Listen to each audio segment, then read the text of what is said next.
It's really tough following up after such a wonderful speech by Gaurav Kapoor and some of the other people before. I clearly am the most underqualified guy to be speaking today.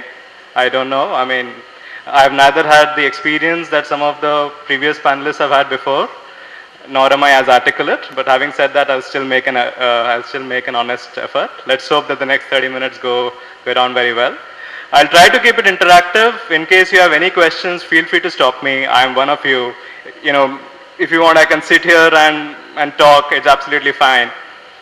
And I'd basically talk about three things. I'll split my talk in three parts. First would be I'll reflect on my 3 years at SRCC, which was between 2006 and 2009. Then I'll reflect on the 3 years of work experience, which was, luckily is continuing. I haven't been fired yet. And after this, I'll talk about how how I'm thinking about the future.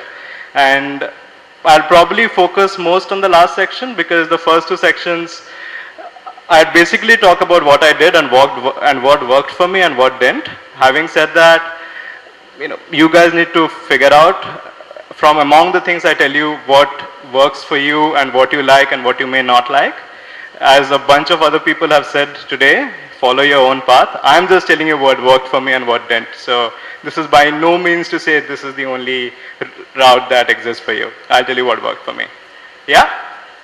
Okay. Am I audible to everyone? Okay, so the first section would be on reflections on college life, and I'll give you three pieces of advice. I don't mean to be pedantic, but just three things that you guys should keep in mind, especially first years. So first point is that plan your 3 years. Think about how you want your 3 years to go. And there's a famous saying, he who fails to plan, plans to fail. And this is something that I hold. This line was, I think, by Winston Churchill, but this is something that I hold very close to my heart, that he who fails to plan, plans to fail. And I'll tell you what I did for my first 3 years. First year, I was a part of 10 societies. I really wanted to explore. So I was a part of Placement Cell, Students Union, DebSoc, DramSoc, ComSoc, EcoSoc. I did something for the Fine Arts Society. Maybe there are some societies that don't exist today, but first year was completely about exploration because I didn't know what I wanted. I had come from Hyderabad. I came from Andhra board. You know how South Indian boards are. But no offense to anyone. But honestly, for me, first year was a slight culture shock. But then I felt that maybe if I focused enough time and attention, maybe I would be able to figure out what I really wanted to do. So first year I was completely open. I had a clean slate. I had no hang-ups doing whatever I was asked to do. So first year, 10 societies. Second year, I felt, second year my roommate was running for elections for General Secretary. I was part of the hostel, so elections are very close to our DNA and what we do for the first few months of every year. So my roommate was running for elections. And I thought, okay, this is a great learning opportunity. This is something that I've not done before. And let me try understand the system. So second year, I was pretty much his campaign manager, doing everything that gets into, election engineering. Sorry for the phrase, but it is what it is. You need to win elections.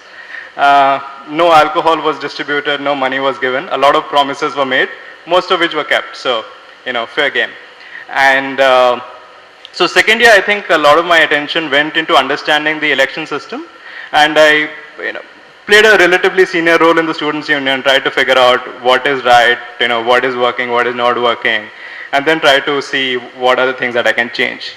So come third year, I decide, okay, I can run for elections. I have a vision for the college, and maybe the best way to execute it is, instead of complaining, is to run for elections. So I ran for elections, luckily won the elections. It was quite a tough fight. I mean, irrespective, I won.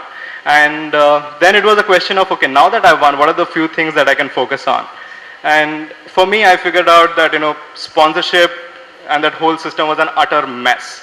And every society was essentially cutting out everyone else. So if the union said, okay, you give us 2 lakh rupees, we'll give you A, B, C, D, E. So some other society would say, okay, would actually go to the same sponsor and then cut you down and offer more privileges for lesser amount of money. And then you got into a system where everyone was essentially cutting each other off. And then we figured that, if we actually have a, centralized sponsorship cell, which we called the corporate communication cell. So we started it in ARIA. There was a second thing we did. We started an internship cell. I don't know if it's still active, but we felt that a large number of students genuinely face hurdles while placements because they have not had any past work experience. And we thought of starting an internship cell. Even that worked.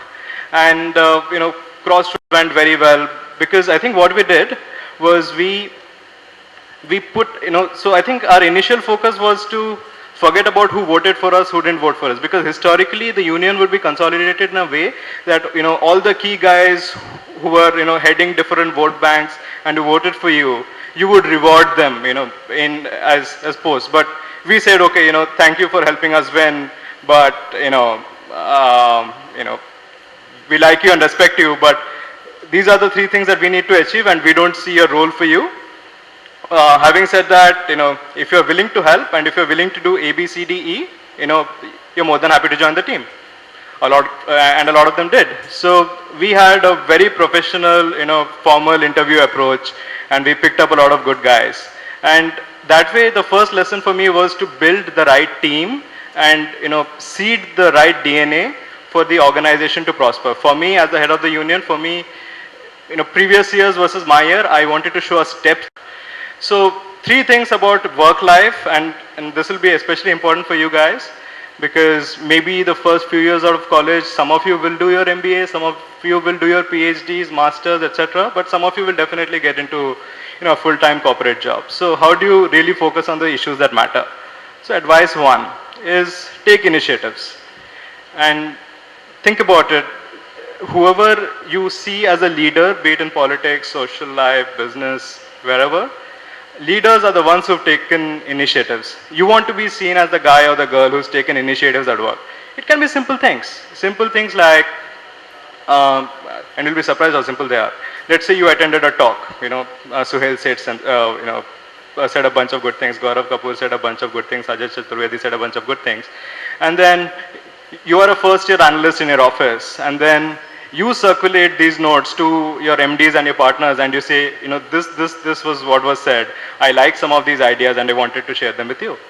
I mean, it'll be greatly appreciated, and it's something as simple. And initiatives are not order taking, it's essentially something you're doing on your own accord that will essentially bring you, will give you time space with your leadership teams.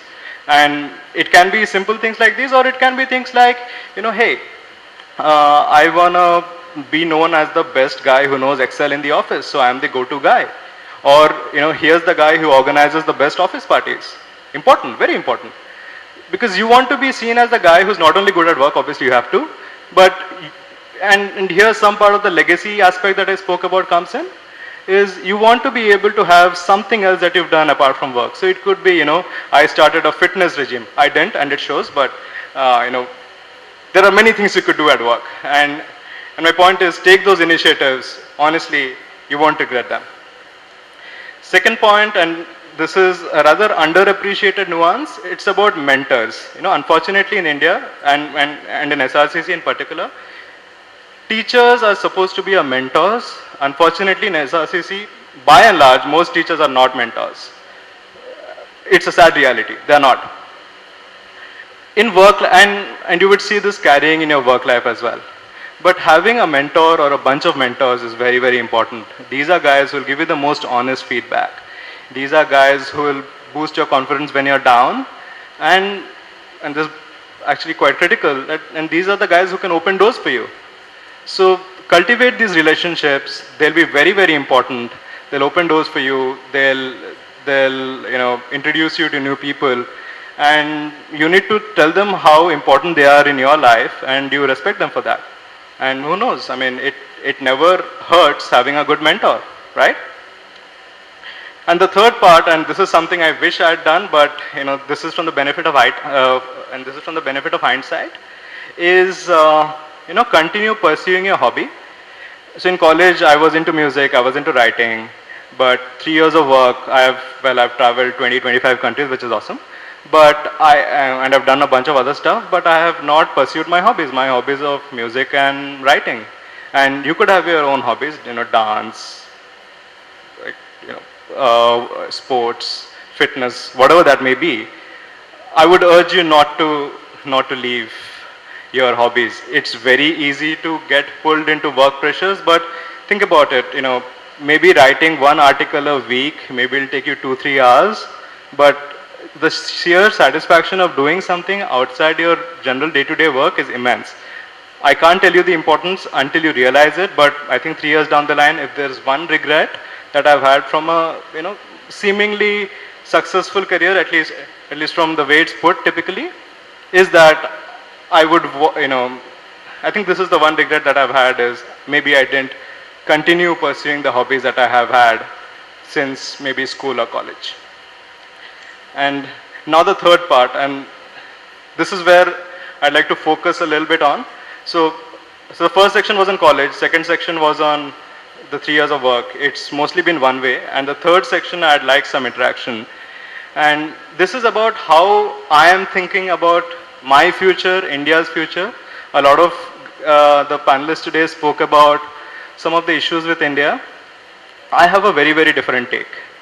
My point is very simple. My point is, average Indian is 25 years old, average cabinet minister is 65 years old. 1978-79, India and China were at the same GDP per capita. Today, China's GDP per capita is 4 times. That's a shocking statistic. 300 million kids in India are malnutrition, stunted. India has the highest number of illiterate people. I can go on.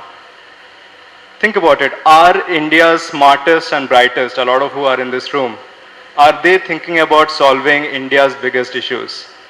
Yes? No, they are not. Are Indians, are people like you and me thinking about solving the education problem, the infrastructure problem, the healthcare problem? No.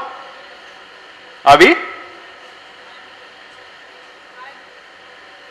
I think I'll take it up and then you can tell me during the interaction that we have how some of you are making a difference. And in case you guys are actually trying to, it's wonderful. And I'd like to hear some of those stories. So my point broadly is, it is up to us to change our politicians. There's a saying that we get the politicians we deserve. Yes and no. But it is it is people like you and me who has to join politics. If the average age of the politicians has to decrease, we have to do it. Think about it. If history of India is written in 2040 or 2050, and hopefully India will be a developed country then, who would make India developed? It's you and me. And for that, for me, I have chosen a path, and I don't know if it's right or wrong, and I'm meeting a bunch of people to decide, but I think politics is one of the best means for long-term social change. So for me, I have picked a couple of issues. It's education and infrastructure. I'm trying to study these issues. I have joined a political party, and a bunch of us can get together, force the politicians, not force, I would say debate and interact with the politicians and try to figure out solutions. Issue with a lot of politicians I've met and a lot of bureaucrats I've met is they are so deep within the system and some of the systemic issues are so entrenched that they can't think out of the box. And unless the voting patterns in India change, these changes won't happen. A politician will start delivering if he figures out that if he doesn't deliver the road, have schools and toilets and all of that set up, if he realizes that unless all of that happens, he is not going to get elected, he will do it. All of you are above 18. How many of you voted in the Delhi municipal elections? It was what, 3 months back, 4 months back? How many of you voted? I see 10 people, right? How do you expect change? And this same thing will continue. This voter apathy will continue. And we'll keep bitching and moaning about what is wrong with India, why politicians are bad, bureaucrats are bad, our roads suck, infrastructure sucks, education sucks, healthcare sucks. But it is up to us to do something. So there are many avenues and there are many ways to do it. I have chosen politics. A bunch of, there are many NGOs doing some fantastic work. Some of you can join, public policy arms, some of you can join the planning commission and make these changes. Because if you and I don't, who will, right? I was speaking to someone today morning. He's a Yale undergrad, Harvard MBA, runs one of India's most successful private equity firms. So he was telling me about how the Chinese system has really developed. I shared the statistic with you that in 1978 we were on par and today they are 4 times, and obviously in terms of infrastructure investments they are ages ahead. You can't even compare India and China honestly if you look at the numbers. He said that the Chinese Communist Party, whatever your political ideology, but this is something that we can learn from, is that the best and the brightest Chinese kids are picked up into the political system and they are groomed over time. And then these guys go execute the projects, take all the key decisions, and essentially are so patriotic that they wouldn't tolerate waste. And anything that, and if there are problems, people get together and they find solutions. So, it is up to us to engage and to change. Think about it, right? The average Lok Sabha constituency is 14-15 lakh voters. The average margin of victory is 70,000. That's about 5%. And out of this hall of, let's say, I don't know, 150, 200 people, 10 of you voted, right? Why should the politician listen to you? So if you want change, make the politician listen to you. And the only way that will happen is if you guys vote. So there are elections coming up in Delhi, the Delhi Assembly elections. How many of you guys are planning to vote? And the rest aren't planning to vote because you don't have your voter ID cards here, or it's just apathy? Is it a question of voter ID cards? Okay. And if you were back home from wherever you came from, let's say Jodhpur, Andhra, Calcutta, you would have voted? Sure? Then what justifies our voting percentages? This is the issue. People don't vote. And honestly, if I can make one difference to India, I think if we change our voting patterns, if we change the way we elect and we need to participate, a lot can change in India. Think about it. These 70,000 votes per constituency, if people from DU get together, you can essentially shift, completely change the voting patterns for this one constituency. I think it's whatever, North Delhi constituency or whatever it's called. So I think active political engagement is extremely essential for us to bring in long-term social change. Think about it. It's not like politicians can't do good. 15 years ago, India had the highest incidence of polio in the world. Today, we've, for all practical purposes, wiped out polio from the country, right? So if there's political will, things get done. The IT revolution was entirely thanks to 2 states, Andhra and Karnataka. The governments decided that that one of the wonderful ways to boost the economy, and this was in the late 90s, early 2000s, they said, let us give maximum impetus to the BPO IT software industry. Let us give them tax breaks. Let us set up software technology parks. And let us make sure they have a smooth ride. And see, if there's one industry in India that we can truly be proud about, it's probably the IT BPO industry. So through the right political engagement, a lot of stuff can get done. And it's up to us to engage. That's all I'll say. I'm sorry for the drag, but this is a rather passionate, straight from the heart speech. I'm meeting a bunch of bureaucrats tomorrow, Monday. I've been meeting politicians, trying to understand what's right and wrong. But I think the answers have to come from you guys. And let's do a 5-10 minute discussion on what needs to be done, and I can share a few experiences, and then let's see what happens from there. Yeah? Questions?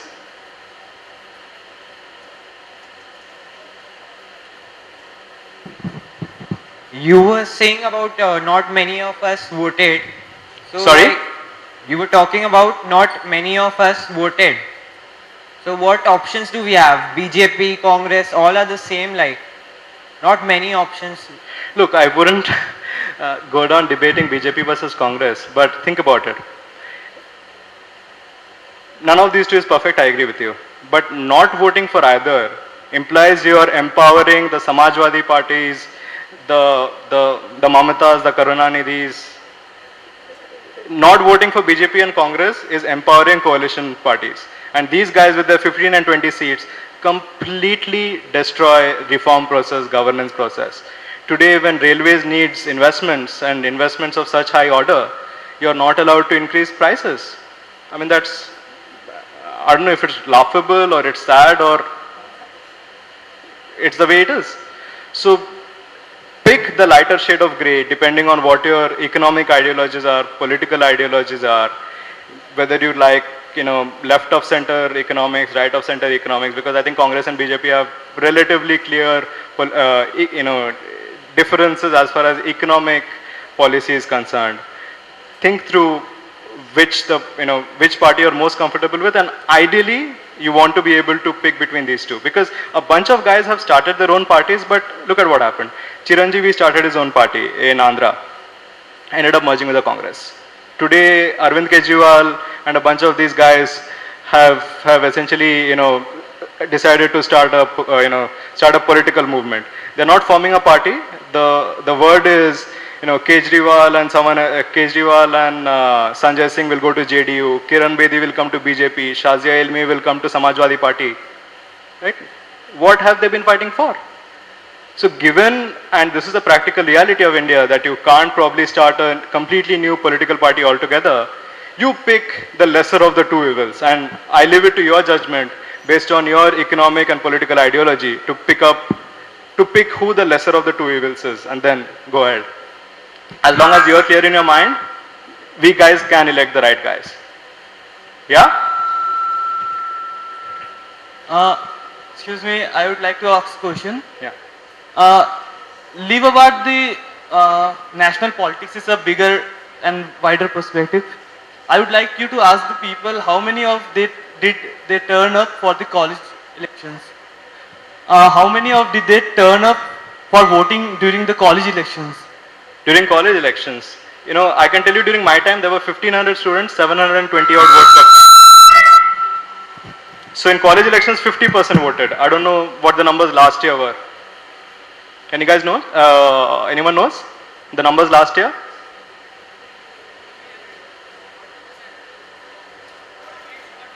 $40 to 50%? 30 to 40%. Right? What do you say? Do people want change? Do people want improvement? Then why don't they vote?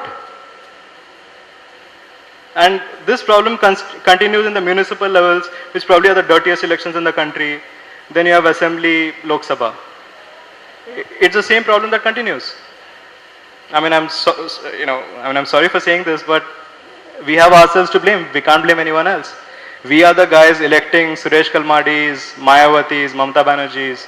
It is us who are electing. Yes, we are also electing a few good guys, of course, but it is, we have ourselves to blame. And the only way to change it, and think about it, the average Indian is still 25, right? I mean, if you guys go out and vote, politicians will listen to you. Why won't they? They have the seats at stake. They will listen to you. But can you guys get together and form a vote bank of educated voters who are either taxpayers or will soon be taxpayers, saying, hey, these are the policy changes that we want, and unless this is done, we won't vote for your party. The opponent candidate is actually promising them. So are you giving it in writing that you will deliver? And at least you'll force a debate. Right now that doesn't happen. Right now, and I can tell you, and I've been following elections for a long time, but it's sad that, in UP it's like, okay, here's a Kurmi majority constituency, so a Kurmi candidate is shoved in and the guy ends up winning. And people in general vote for guys they identify with. So the reason we like an Arun Jaitley is because we identify with him. He speaks our kind of language. We don't identify with a Shivpal Yadav because we don't identify with him. But if sufficiently large number of people are inclined towards one direction, then a Shashi Tharoor also gets elected. I mean, come on, you have to give credit to people in Thiruvananthapuram for electing Shashi Tharoor. So it's up to us. He could have lost, but he won. Questions? Hello, sir. So since Don't we're call me sir. I am 3 years your senior, 4 years your senior. Sorry. Since we're talking about politics, it's some or the other way to boost up the Indian economy. Let's little diversion from the topic. I want to ask, is individual success correlated to the country's success? Because sometimes, what would you say about the brain drain of the Indian youth? Because it is also a big problem for the country's economy. You know, it's a trick question, and I'll tell you why it's a trick question. You know, brain drain is an issue, but think about it. Most of SRCC's dream recruiters are American companies. McKinsey, Bain, KPMG, EY, whoever comes, right? And are there sufficiently large Indian companies willing to come in? You know, so I think if I step back, you know, one level, it is really up to us to create the entrepreneurs. There's so much of human capital within India, it's not even funny. Gaurav was talking about, about risk taking. I think if sufficient numbers of us take risks, honestly, I know a lot of Indians living in the US, many will come back, right? You know, many want to come back. The reason they don't come back is because of the bureaucracy, because of, you know, all the nonsense that goes on. So today you need to start a power plant, you know. Everyone agrees power is a huge crisis, power sector is in dire straits. You need 44 licenses in order to set up a power plant. And 44 licenses across 7-8 ministries, bunch of babus, it's a 10,000 crore project. Everyone will simply keep delaying because they know the cost of delay is significant. So you would keep paying, you would keep paying, and you would keep paying. And that's the end. I mean, I think, again, it goes back to us electing someone who will actually make some of these changes. And India, if the right bureaucratic, administrative, legal reforms are done, and if you truly unshackle India, you won't see brain drain. I mean, India is growing at 6%, you unshackle it, it will grow at 10-12%. People will come back.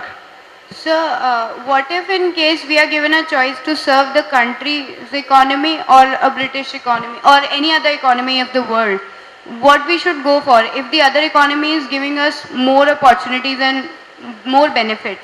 What should we choose, the country or our benefit? You know, I think that's a very personal question. If you are comfortable making the choices you are making, I think it's entirely justified. It is not wrong to work for an American firm. I work for an American firm. It is not wrong to work for a Tata, Ambani, whoever. As long as you're comfortable making the choice, by all means go ahead.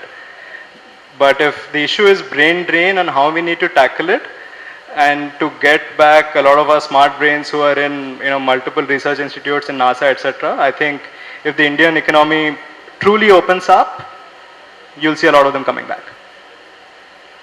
More questions? Someone has a question here? Here.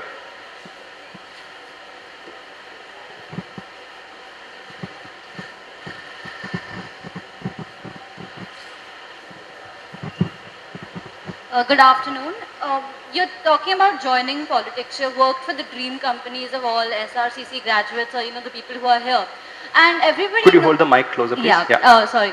Everybody knows that for joining politics and actually playing an active role, there are mostly people who have political backgrounds or come from, political connections. So what future do you see for yourself or for any ordinary person who's coming from an apolitical background to join politics and actually make a difference? Great question. This is something I'm dabbling and I'm trying to figure out myself. So it's a question that I think I'm trying to answer at my level. I don't come from a political family. Dur ka koi rishta nahi hai politics se. I am joining politics because I think, or at least I consider I am at least among the top few people who can make some difference. Magnitude may vary, but some difference.